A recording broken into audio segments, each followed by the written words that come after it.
Snow fell in steady silence over Pine Hollow, transforming the forest into a ghostly world of white. Wind whispered through the bare trees, and the only sign of life was a small figure curled beneath the gnarled roots of an ancient oak. Her name was Bliss Rattlebone, a name almost too big for the tiny girl bundled in a frost-covered coat. She sat with her back pressed to the trunk, arms wrapped tightly around her knees, her breath shallow and slow. Her boots were dusted with snow, and her mittens hung heavy with ice. She wasn't crying anymore. She had gone quiet, as if the forest itself had taken her in. The air shifted suddenly with the sound of movement, footsteps crunching rapidly across the snow. Jebediah Sludgepump, clad in heavy camouflage, moved like a man who'd walked through worse storms and darker places. Beside him, his German shepherd Brutus pulled at the leash, alert and focused. The dog halted abruptly and looked ahead. That's when Jebediah saw her, small, still, and alone beneath the tree. He approached slowly, his voice even and warm. "Hey now, you're okay. I see you."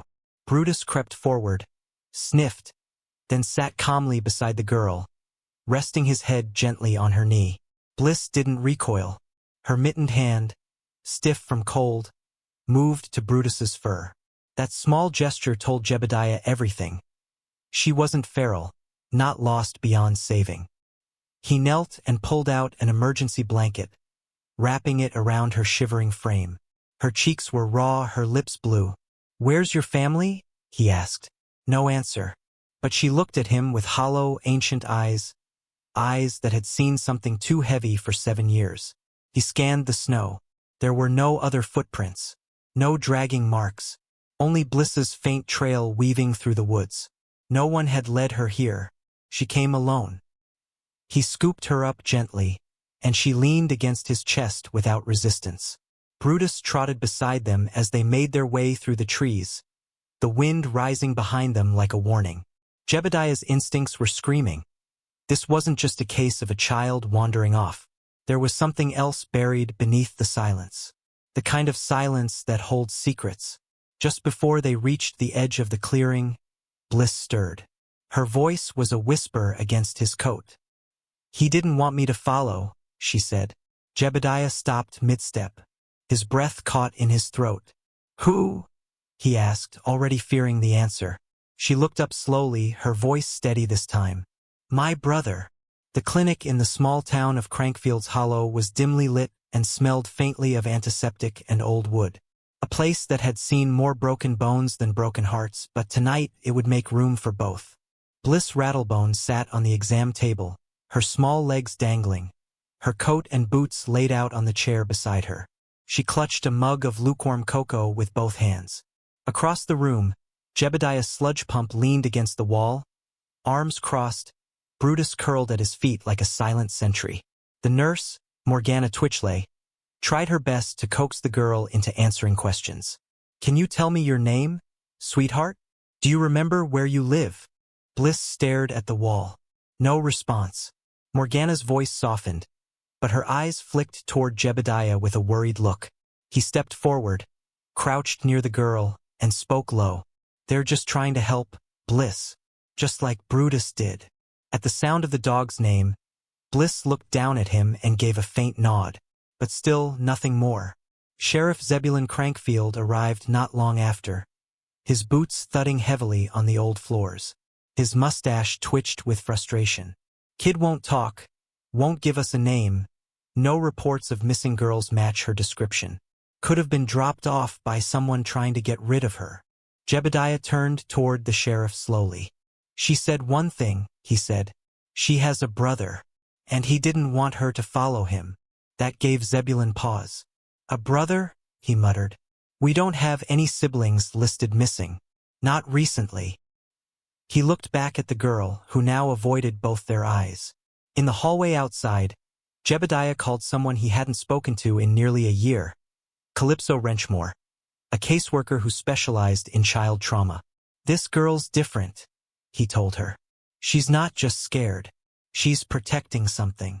Calypso agreed to meet them at dawn. Jebediah hung up and looked back through the window at Bliss, who was now curled up in a blanket, Brutus's head resting on her lap. She hadn't said a word since they arrived. Not even to ask for her brother. Inside the exam room, Morgana noticed something while taking Bliss's vitals. A faint scar on her shoulder, jagged, old. Not the kind of thing you get from falling off a bike. "Bliss," she said softly, pointing. "What happened here?" Bliss blinked. Her mouth opened slightly. And then, she whispered something. It was Vernon. Morgana froze. "Vernon who?" Bliss looked down. Her grip on the cocoa tightened. "I don't say his name out loud." Long before the sun rose, the sky over Crankfield's Hollow turned the color of cold steel. Fog clung low to the fields, and in the distance, a lone barn stood crooked against the frost-covered hills. Inside, the smell of hay mingled with damp wood and something else sour, metallic, and old. A man paced near the far wall, dragging his boot heel in slow, deliberate lines across the dirt floor. His name was Vernon Scabsworth, and though few in town remembered him, Bliss Rattlebone never forgot. Vernon's coat was worn thin at the cuffs, his hair matted beneath a torn beanie. He stared down at an old photo nailed to a beam. 2 children, muddy-faced and smiling, one of them unmistakably Bliss. He muttered under his breath, words twisted by bitterness and something darker. "She should have stayed quiet," he growled. "She always had the look of a tattler." He stepped back from the photo and kicked over a crate, sending splinters into the shadows. Then he sat, breathing heavily, reaching for a small leather journal. Inside, names were scratched out, drawn over, buried under ink. Back at the clinic, Bliss was awake before anyone else. She sat near the window, wrapped in a heavy quilt, watching the fog drift like ghosts across the glass. Brutus lay at her feet, ears twitching with every sound. Jebediah Sludgepump entered the room quietly, carrying 2 cups of coffee, one black, one with too much cream. He set the sweeter one down beside her. "Bad dreams?" he asked. Bliss didn't answer, but her eyes never left the fog. "He's close," she whispered. Jebediah froze mid-sip. "Who is?" She hesitated. Then, after a long silence, "Vernon. He always comes back when it's cold." At the sheriff's office, Sheriff Zebulon Crankfield sat across from Calypso Wrenchmore, the caseworker who had just arrived after a long overnight drive. She flipped through her notepad, frowning. "I checked state databases. No Vernon Scabsworth listed in custody, employment, or school systems. Not recently." Zebulon raised an eyebrow. "Well, somebody taught that girl to hide pain." Calypso closed her notebook and leaned forward. "This child has layered trauma, the kind that comes from more than neglect. If Vernon was real, he left marks deeper than the skin." Meanwhile, in the barn, Vernon scratched Bliss's name into the wall with a rusted nail. His hands shook with cold and rage. Above him, a loose board creaked. He glanced up. "You think you can run, Bliss? You think you can hide behind dogs and uniforms?" He smiled to himself. "I always find what's mine." At the clinic, Bliss turned suddenly from the window. Her voice was flat. "He's watching us." The following morning came dull and gray, as if the sky itself had grown tired of watching. Inside the small cabin behind the sheriff's office, Bliss Rattlebone sat cross-legged on a mattress laid out for her on the floor. Brutus lay beside her, unmoving except for the occasional flick of an ear. A wind gust past, and something outside rattled against the siding. A metal hook, maybe, or an old sign left hanging loose. Bliss barely blinked. She was listening, not to the wind, but to something deeper. A silence that held weight. Jebediah Sludgepump stood in the doorway, coffee in one hand, worry clinging to every line of his face. He hadn't slept. Calypso Wrenchmore leaned against the kitchen counter behind him, arms crossed.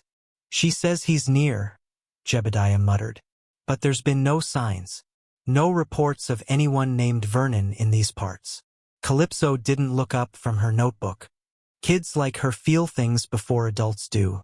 She may not know how to explain it, but she knows when danger's close. Out at the edge of town, in the remains of an abandoned farmhouse, Sheriff Zebulon Crankfield kicked open a rotting door and stepped inside. The stench of mildew and rust filled his nose. In one of the back rooms, he spotted scratches on the wood, small, clustered near the bottom. He crouched.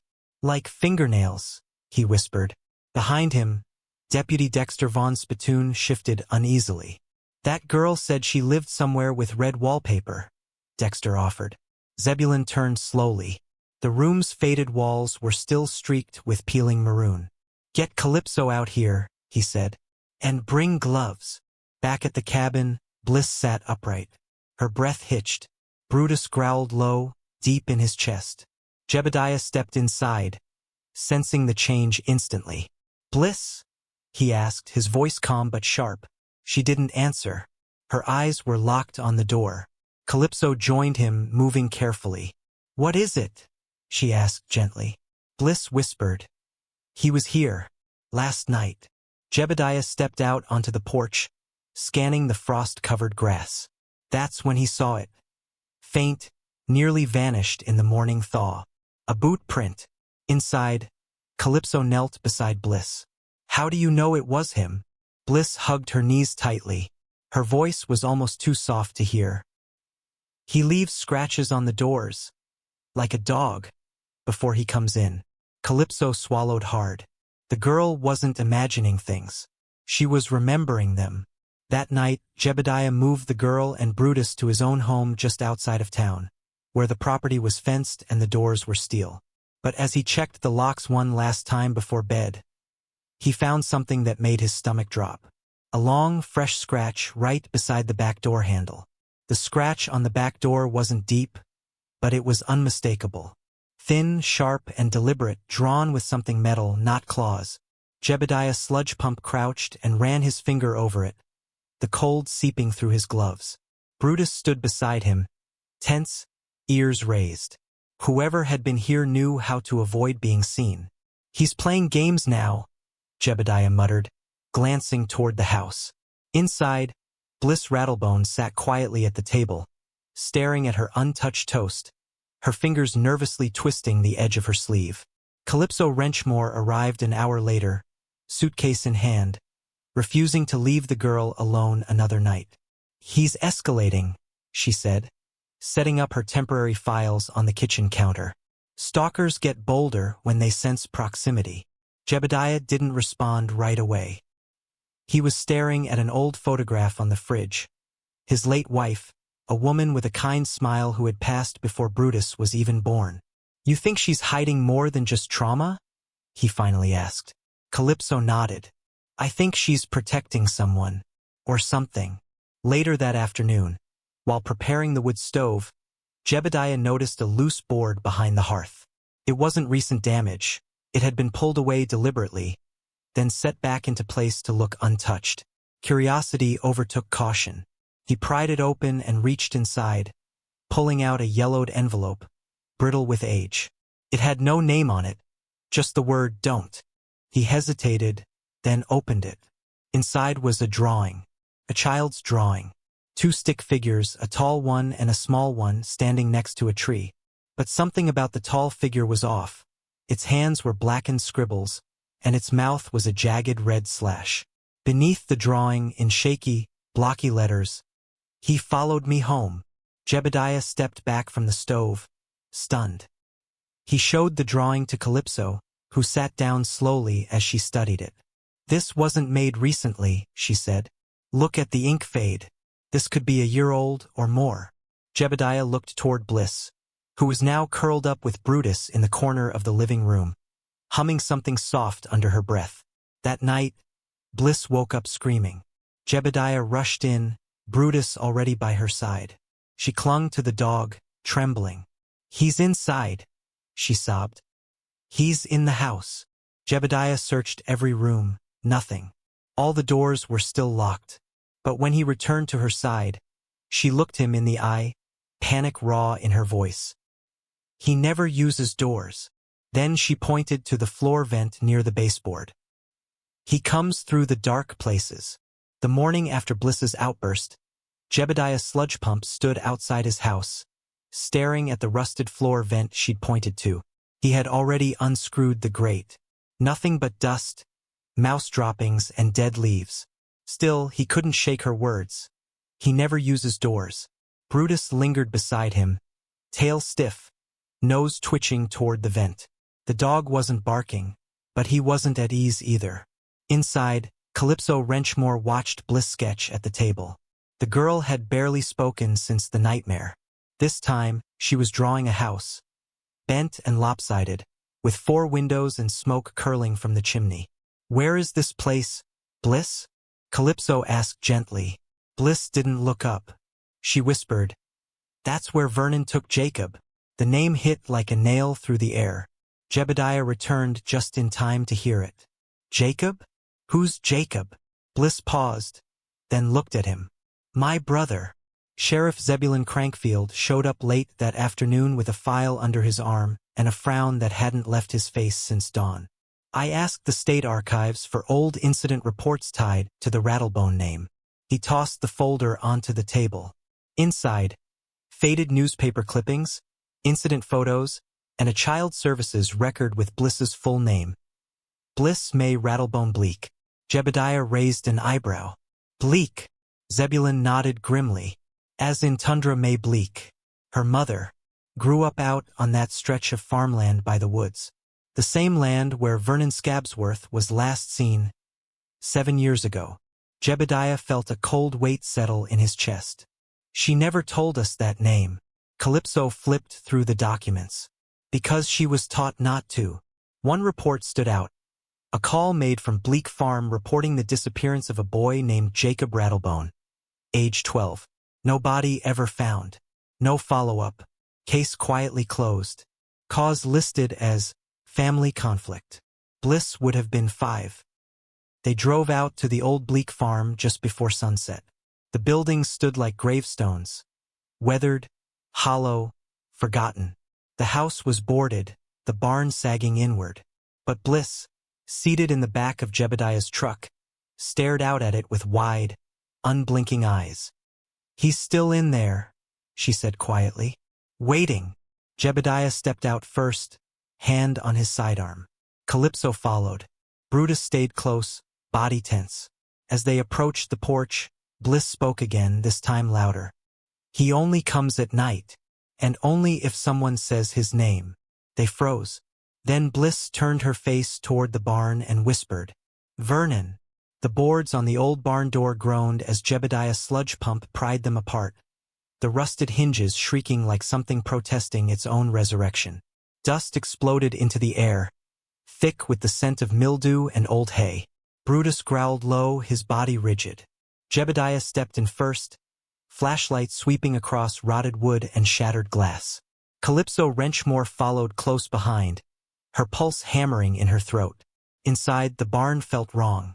Too still, too cold, as if time itself had been locked inside and refused to move forward. In one corner, a pile of broken furniture was stacked deliberately, like a barricade or a hiding spot. In another, a child's backpack, half buried in straw, worn and weather-faded. Calypso picked it up slowly. JR was stitched on the back. "Jacob Rattlebone," she whispered. Her hands trembled. Outside, Bliss remained in the truck, her face pressed to the window. She didn't blink, her eyes fixed on the barn with dread, as if watching an old nightmare play out again. The wind picked up, blowing through the brittle corn stalks behind the property. Sheriff Zebulon Crankfield stood beside the truck, radio in hand, unsure of what exactly he was preparing for. "This place," Bliss said suddenly. "It's where he made Jacob choose." Jebediah reached a far wall of the barn, where crude carvings covered the boards, scratches, drawings, letters. One stood out, "Stay," etched in bold, messy strokes over and over like a warning. Calypso pulled out her phone to take a picture, but the screen glitched and went dark. She tried again, nothing. "There's interference," she said. "Something's off here." Brutus began barking, sharp and wild, toward a trapdoor beneath the hay. Jebediah yanked it open. A narrow crawlspace descended into darkness. The smell hit them instantly, earth, mold, and something faintly coppery. He dropped down first, flashlight beam cutting through the void. Calypso hesitated but followed.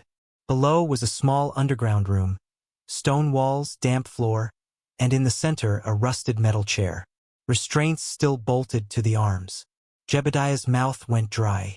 This wasn't just hiding, he muttered. This was holding. Above ground, Bliss's hand reached for the door handle. She stepped out of the truck and walked toward the barn. Zebulon tried to stop her, but she looked him straight in the eye. He needs to hear it, she said. He only listens to me now. And with that, Bliss walked into the barn's shadow and whispered something no one else heard. But in the crawlspace below, the restraints rattled, all on their own. The trapdoor slammed shut above them. For a brief second, Jebediah Sludgepump and Calypso Wrenchmore were submerged in total darkness. Brutus barked frantically from above, claws scratching at the sealed entrance. Jebediah raised his flashlight, its beam flickering now, barely strong enough to hold back the suffocating black. "Bliss?" he called up. No answer. Calypso's voice trembled. Someone shut it. She wouldn't do that. Would she? Outside, Bliss Rattlebone stood in the barn's center, staring at the floor. The whisper she'd spoken moments earlier seemed to echo around her, bouncing off the walls like a name the barn didn't want to forget. Behind her, Sheriff Zebulon Crankfield struggled to pry the trapdoor back open, sweat forming on his brow despite the cold. "Bliss, open this now." But the girl didn't move. Her hands were at her sides, fists clenched. "He's already here," she said, her voice calm. "He never left." Down below, Jebediah's light finally steadied. He swept it across the stone walls until it froze on something new. A door. Metal, dented, and slightly ajar. He pushed it open. Inside was a second room. Smaller, lined with old newspaper clippings and taped photos, many too degraded to recognize. But one photo stood out. A child, tied to a chair, eyes wide, mouth taped. "That's Jacob," Calypso whispered. "Dear God." The date on the back. 7 years ago. And then they heard it. Breathing. Shallow, raspy, wet. It wasn't coming from behind them. It was coming from inside the walls. Jebediah turned sharply. "Vernon?" he shouted. Silence. Then, from deep within the stone, a voice answered, slow and familiar. "You should come back here, Bliss." The walls weren't just stone, they were hollowed in places. Passageways. Vernon had lived inside them. Still might be. Jebediah grabbed Calypso's arm. "We need to get out. Now." Above, Bliss stepped toward the trapdoor and knelt. "I said his name," she called down. "That's what he wanted. But I'm not afraid of him anymore." Her voice grew firmer. "Jacob isn't dead. He never was." Brutus barked louder, now pawing wildly at the floor. Zebulon finally wedged a crowbar into the edge of the trapdoor. "Hang on," he grunted. With a loud crack, it flew open. Jebediah shoved Calypso upward, then hoisted himself out just as a whisper floated up from the pit. It wasn't Bliss. It was male. "Still so loud, little girl." Then silence. But Bliss turned toward the woods. "He's not finished yet," she said. "Not until Jacob comes home." As the last light of day vanished behind the trees, the bleak farmhouse stood like a wounded relic against the horizon. Jebediah Sludgepump, lantern in hand, led the way into the house's main corridor. Its walls bowed and warped from decades of silence. Behind him, Calypso Wrenchmore walked with care, glancing at every corner as though the shadows might reach out and pull her under. Sheriff Zebulon Crankfield followed, shotgun in hand, jaw set like stone. Bliss Rattlebone moved differently now, not like a frightened child, but like someone who knew exactly where to go. She walked past the old fireplace, through a crooked archway, and down a narrow stairwell behind a false wall in the pantry. "He kept Jacob here," she whispered. At first, the air grew colder as they descended. Brutus stayed pressed to her side, alert and silent. They reached a small cellar room. Rusted chains hung from one wall, and an old mattress lay in the corner, covered with torn blankets. On a table, a journal, Jebediah opened it with care. Page after page, scrawled handwriting detailed dates, routines, punishments. But in one entry, the words stopped mid-sentence. A splatter of ink, a fingerprint, and beside it, a name, Obadiah Fizzgut, a man Vernon once claimed had helped him correct children. "This isn't just Vernon," Calypso whispered. "He learned this from someone." Zebulon stepped back, pale. "Fizzgut, he disappeared years ago. Worked as a farmhand on this land before the Bleaks went under. People thought he moved north." Jebediah snapped the journal shut. "Or Vernon buried him here." Suddenly, Brutus barked sharply. His body aimed toward a boarded door at the back of the cellar. Bliss stepped forward and placed her hand on the wood. "Jacob's behind this one," she said. "He always told me he could hear me through the walls when I cried." Jebediah and Zebulon pried it open together. Behind it, another room. And in that room, a figure huddled in a corner, thin, pale, wrapped in a filthy blanket, eyes wide with shock. "Jacob!" Bliss called. The boy stirred. He looked up slowly, his face older, sharper, but unmistakable. "Jacob Rattlebone. Alive. Barely." His voice cracked through the silence. "Is it really you?" Bliss ran to him, arms tight around his neck. Jacob wept without shame. But behind them, something shifted, footsteps above. Wood creaking. A shadow moving toward the basement door. Jebediah raised his flashlight toward the stairs. And there he was, Vernon Scabsworth, alive, smiling. "Always knew you'd come back for him," he said. "I've been waiting." The air in the basement turned heavy, as if the walls themselves were holding their breath.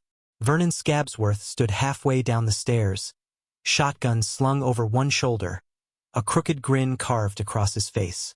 "Thought I could break him," he said, nodding toward Jacob Rattlebone, who now stood weak but defiant beside Bliss.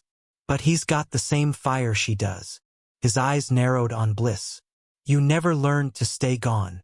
Jebediah Sludgepump stepped in front of the children, flashlight in one hand, his sidearm in the other. "It ends here, Vernon.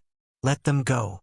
Calypso Wrenchmore moved behind him, steadying Jacob as he leaned on her for support. Brutus growled deep, teeth bared, positioned between Vernon and the children like a living shield. Vernon chuckled. "You really think I've kept all this quiet for years just to let it fall apart now?" Vernon took a step down. That's when the old wood beneath his foot cracked sharply. His weight shifted. The board gave out. In an instant, he crashed through the stairwell, his body slamming against the stone edge of the cellar floor.